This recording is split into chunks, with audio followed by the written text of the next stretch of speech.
warahmatullahi wabarakatuh.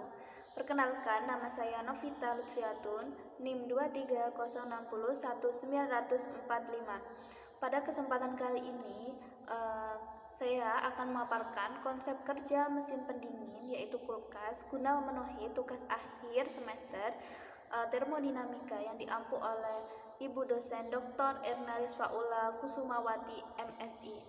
Nah, dengan adanya kulkas merubah cara hidup semua orang, mempermudah kita menyimpan makanan dan menjaganya tetap segar.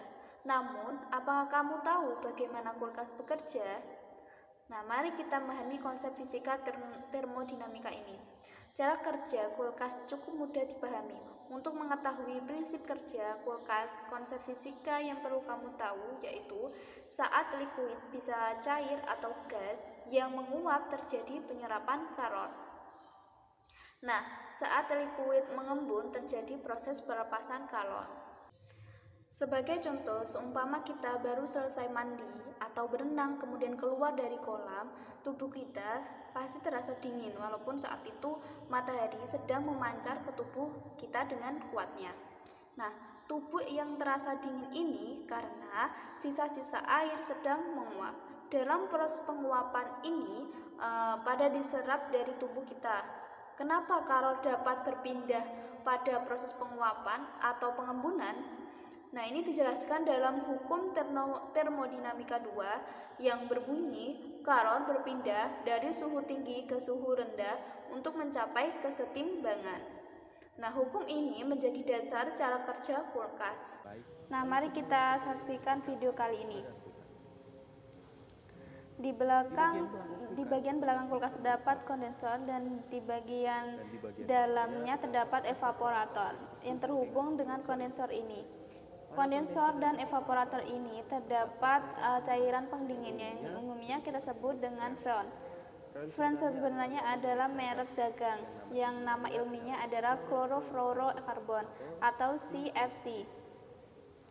Nah, freon ini bersirkulasi dari evaporator menuju kondensor dan kembali lagi membentuk sebuah siklus. Karena perbedaan suhu dan tekanan dari cair ke gas dan kembali lagi menjadi cair, tekanan yang berubah ini dimanage oleh kompresor dan biasanya terdapat di bawah kulkas dan pipa kapiler. Perjalanan cairan pendingin ini atau freon ini dimulai dari evaporator.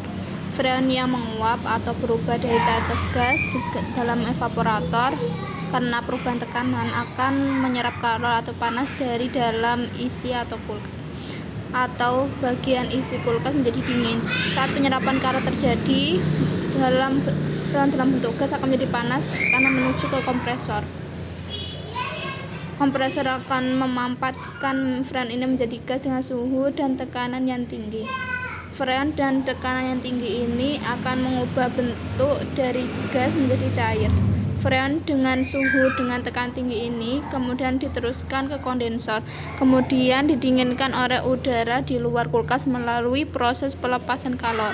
Ini makanya udara di dalam kulkas, di luar kulkas terasa hangat. Freon dalam bentuk cair ini kemudian ke evaporator melalui pipa kapiler dan yang berdiameter kecil dan panjang sehingga tekanan turun drastis. Freon yang sudah rendah ini memasuki evaporator dan berubah wujud dari cair menjadi gas.